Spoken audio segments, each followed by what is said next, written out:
జై శ్రీరామ్. హిందూ బంధువులారా, నేను మీ తోట రామకృష్ణ. మీరు చూస్తున్నది పశ్చిమ గోదావరి జిల్లా భీమవరం మండలం యనమదుల గ్రామం. ఈ గ్రామాన్నే దక్షిణ కాశీ అని కూడా అంటారు. దక్షిణ కాశీ అని ఎందుకంటారంటే ఇక్కడ శివాలయం ఉంది. ఈ శివాలయం చాలా పురాతనమైన శివాలయం. ఈ శివాలయంలో శివుడు భారతదేశంలో ఎక్కడా లేనట్లుగా తల క్రిందులుగా ఉంటారు. ఈ శివాలయానికి దేశవ్యాప్తంగా మంచి పేరుంది. అలాగే ఈ శివాలయానికి ఎన్నో వందల ఏళ్ల నాటి చరిత్ర ఉంది. అలాంటి ఈ గ్రామంలో ఒక పేటలో సుమారు 750 కుటుంబాలు జీవిస్తున్నాయి. ఆ 750 కుటుంబాలలో 740 కుటుంబాలు క్రైస్తవంలో వెళ్ళిపోయారు. 740 కుటుంబాలు క్రైస్తవులో వెళ్ళిపోగా ఇప్పటికి మిగిలింది 10 హిందూ కుటుంబాలు మాత్రమే. ఈ 10 హిందూ కుటుంబాలలో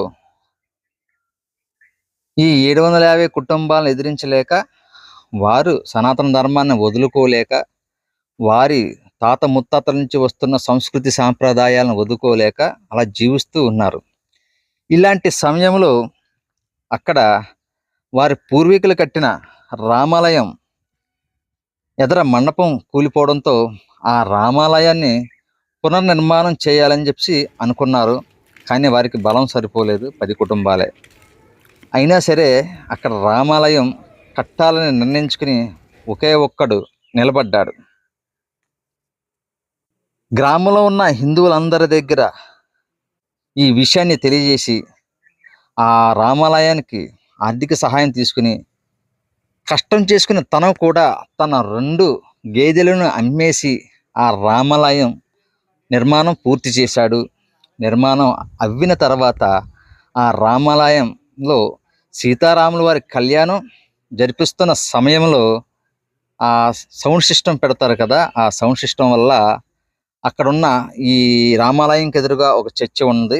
ఆ చర్చి వారు ఇతని మీద దాడికి వచ్చారు. సుమారు 1800 మంది క్రైస్తవులతో ఇతనిపై దాడికి వచ్చారు. అక్కడ పెద్ద గొడవ జరిగింది. ఈ ఈ కారణంతో ఈ 10 కుటుంబాలు పోలీస్ కంప్లైంట్ దగ్గరికి వెళ్ళినా, పోలీస్ స్టేషన్కి వెళ్ళినా వారికి న్యాయం జరగలేదు. రాజకీయ నాయకుల దగ్గరికి వెళ్ళినా న్యాయం జరగలేదు.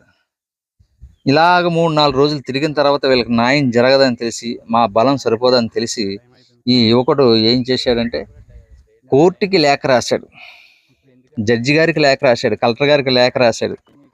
ఈ లేఖలు రాయడంతో వెంటనే కలెక్టర్ గారు, డిఎస్పి గారు వీరందరూ వచ్చి అక్కడ ఆ రామాలయంలో ఆ వీధిలో ఉంటున్న ఆ 10 కుటుంబాలకు ఎటువంటి నష్టం జరగకుండా, వారిపై ఎటువంటి దాడులు జరగకుండా అక్కడ వారితో వీరి జోలికి వెళ్లకుండా ఒప్పందం తీసుకుని చేయడం జరిగింది. అప్పటి నుంచి ఇప్పటి వరకు ఈ రామాలయం దిగ్విజయంగా అతని చేతిలోనే దీపధూప నైవేద్యాలు జరుగుతూ వస్తుంది. ఈరోజు క్రైస్తవంలోకి వెళ్ళిన వాళ్ళు కూడా తమ తప్పులను తెలుసుకుని ఇతనికి సహకారం అందిస్తున్నారు. సుమారు 100 మంది యువకులు సహకారం అందిస్తున్నారు. మనం కోరుకునేది అదే. మతపరంగా విడిపోయి మన సొంత దేశాన్ని, సొంత సంస్కృతిని వ్యతిరేకించకూడదు, మనం అందరం కలిసి ఉండాలన్న ఈ భావంతోనే మనం పనిచేస్తున్నాం. దానికి ఈరోజు అక్కడ జరిగిన పరిణామానికి మేము చాలా సంతోషించాం. ఆ గ్రామాన్ని మేము సందర్శించి అక్కడ ఆ గ్రామానికి దాన ధర్మ చారిటబుల్ ట్రస్ట్ నుంచి ఒక మైక్ సెట్ కూడా అందించడం జరిగింది. ఇక అక్కడ ఏం జరుగుతుంది, ఏం జరిగింది, అక్కడ పరిస్థితి ఏంటన్నది ఆ ధర్మ యువకుడు అతన్ని అడిగి మనం అతని మాటల్లోనే మనం వివరాలన్నీ తెలుసుకుందాం. జై శ్రీరామ్. సీతమ్మటండి అలాగా దసరా తీసి అక్కడ పెడతామటండి. అలాగ 6 రోజులు 10 రోజులు ఉంటుందండి. అలాగే ఈ 10 రోజుల తర్వాత గౌరీదేవుని పెడతామండి. ఆ గౌరీదేవి ఆ ప్లేస్ లో ఈవిని పెడతామట అండి. ఇలా చేసి పట్టుకొచ్చి పూర్తి చేసి పెడతామట అండి. చాలా బాగుందండి. జై శ్రీరామ్. నేను మీ తోట రామకృష్ణ. ఈరోజు పశ్చిమ గోదావరి జిల్లా యనమదూర గ్రామం పేటలో రామాలయం దగ్గర ఉన్నామండి. ఈ రామాలయానికి సుమారు 124 సంవత్సరాల చరిత్ర ఉంది.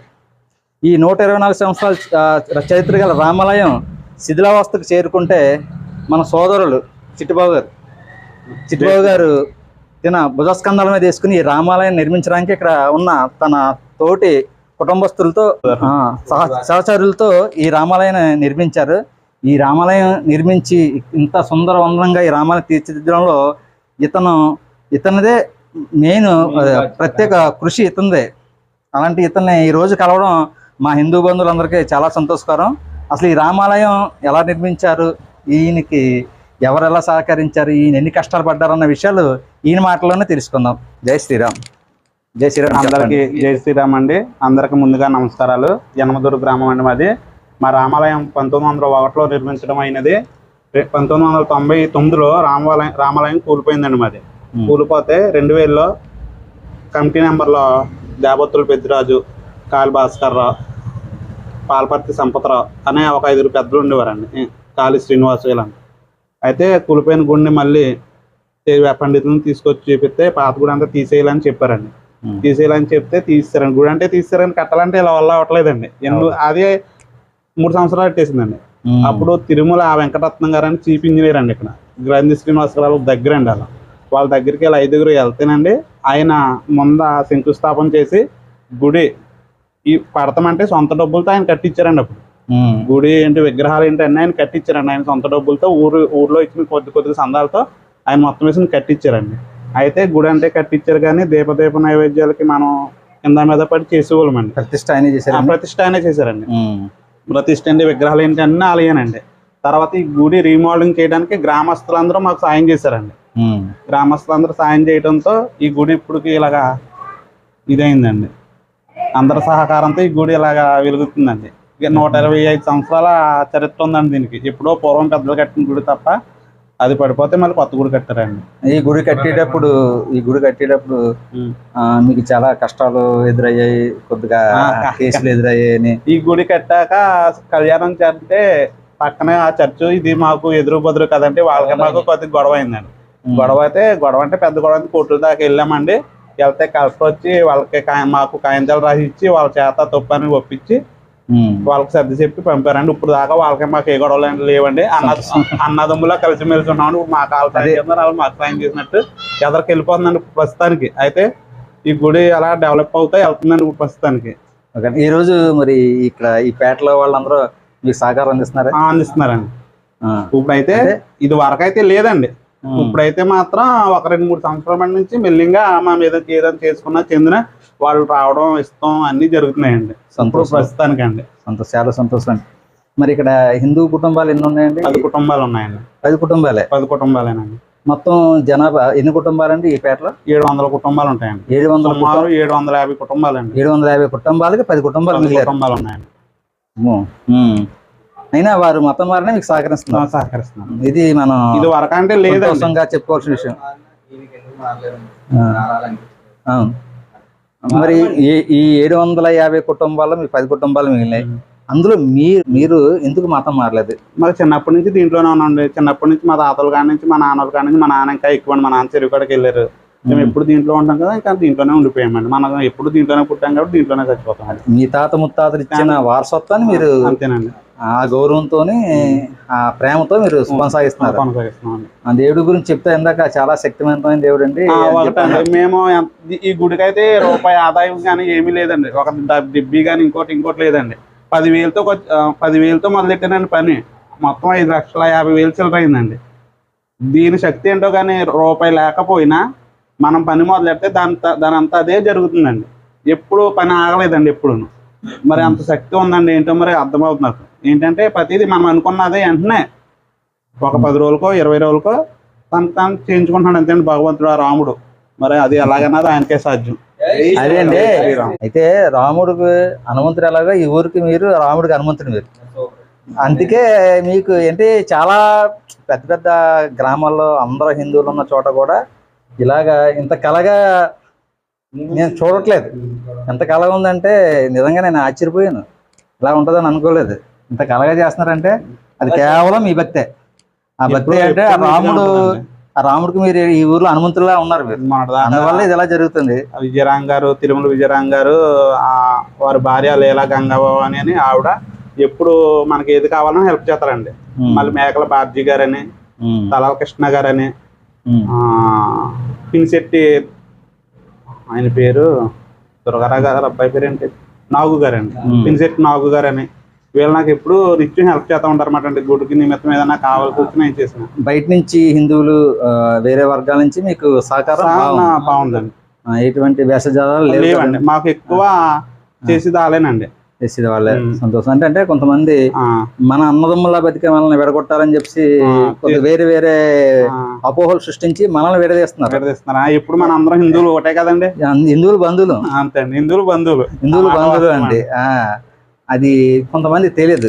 మీ ద్వారా మన హిందూ బంధువులకి ఇటువంటి తప్పుడు ప్రచారాలు నమ్మొద్దని చెప్పేసి మనందరం హిందూ బంధువులు, మనందరం ఎప్పుడూ కలిసే ఉంటాం. ఈ కుట్ర మనం ఎలగొట్టాలని చెప్పి విదేశీయుల కుట్రలో భాగం కావద్దని తెలియజేసుకుంటూ, ఈ గ్రామంలో ఈ రామాలయాన్ని ఇంత సుందరవంతంగా నిర్మించి ఇంత కళాత్మకంగా ఇక్కడ ఈ నిర్వహిస్తున్న మీకు మా హిందూ బంధువులు తరపున మా సతీష్ గారు, మా సుగ్రీవ్ గారు, మా నాగేంద్ర తమ్ముడు హరికృష్ణ గారి తరపున, మా లక్ష్మణ్ గారి తరపున, అలాగే మా హిందూ బంధువులందరి తరపున మా తరపున మీకు ధన్యవాదాలు. జై శ్రీరామ్ అండి. మరొక మంచి కార్యక్రమంలో ఇక్కడ కలుద్దామండి. మన పెద్దలందరికీ కూడా మా హిందూ బంధువుల తరపున మా ధన్యవాదాలు. ఇప్పటిదాకా ఎలా సహాయం చేశారో ఇక్కడి నుంచి కూడా మా సోదరుడికి ఎలా సహాయం చేసి మీరు ఇంత మాట్లాడే వాళ్ళందరికీ మంచి కనువిందుగా చాలా సంతోషంగా ఉంది. ఓకే, జై శ్రీరామ్. చిన్న విషయం ప్రస్తావన చేస్తాను. అయోధ్యలో రామ మందిర నిర్మాణానికి పెద్ద పెద్ద సంస్థలు వచ్చి స్వయంగా మేమే కట్టేసి ఇచ్చేస్తాము, మీరు ఎలా అయితే ప్లాన్ చేసుకున్నారో ఆ ప్లాన్ ప్రకారం మనం ఒప్పుకోలేదు. ఎందుకంటే హిందువుల యొక్క ప్రతి ఒక్క రూపాయి సమర్పణ చేసి మన కష్టార్జితంలో కొంత ధనాన్ని తీసి నేను నమ్ముకున్న దైవం కోసం, నా దేశం కోసం సమర్పణ చేసి మనం నిర్మాణం చేసుకుంటాం. అది మనదనే భావన ప్రతి ఒక్క హిందువుకి, భారతదేశం మొత్తం, ప్రపంచం మొత్తం ఉన్న హిందువులందరికీ భాగస్వామ్యం ఉంటే అది నాది అనే ఫీలింగ్ ఎప్పటికీ ఉంటుంది. అలాగే ఈ గుడి మీరు కష్టపడి తిరిగి ఎన్నో కష్టాలు పడి మీరు చేశారు. ఇందులో ఈ గ్రామంలో ఉన్న ప్రతి ఒక్కళ్ళ రూపాయి ఇందులో ఉంటే ఇది మనదే అనే భావన మనకు ఉంటుంది. చిన్న చిన్న విషయాలకైనా సరే మనం కూలి పని చేసుకున్నా సరే ఒక 100 రూపాయలైనా తీసి మన దైవం కోసం, మనం నమ్ముకున్న దైవం కోసం మనకు ఖర్చు పెట్టి నెలకొకసారి అయినా సరే సత్సంగం ఇక్కడ మీట్ అవుతూ ఉండాలి.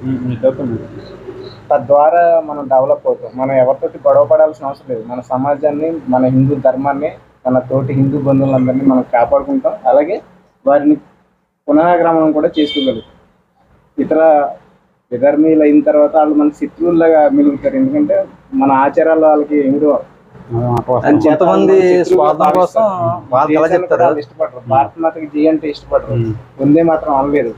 కాబట్టి వాళ్ళని మనం పునరాగమనం చేసుకోవాల్సిన ఆవశ్యకత మనకు ఉంది. మన బంధువులు తిరిగి మన ధర్మంలోకి, మన స్వధర్మంలోకి తీసుకురావాలంటే మనం వెళ్ళి వాళ్ళతో గొడవ పట్టడం కాదు, మన ధర్మాన్ని మనం స్వచ్ఛంగా పాటిస్తే మిగిలిన వాళ్ళందరూ మేము అదే చేస్తున్నామండి. ఇప్పుడు కూడా మనకే అలాగ వస్తున్నారండి. సంతోషం అండి. అదే ఇప్పుడు అందరూ కూడా మీరు అందరూ అలా కలిసి ఉండాలని చెప్పి ఇంకా ఎక్కువ మందితో మేము ఇక్కడ కార్యక్రమం పెడితే మేము వచ్చి చూసి మేము సంతోషంగా వెళ్ళాలి. తర్వాతసారి మీ కోరిక నెరవేరని చెప్పి మళ్ళీ ఆ భగవంతుని కోరుకుంటున్నాను.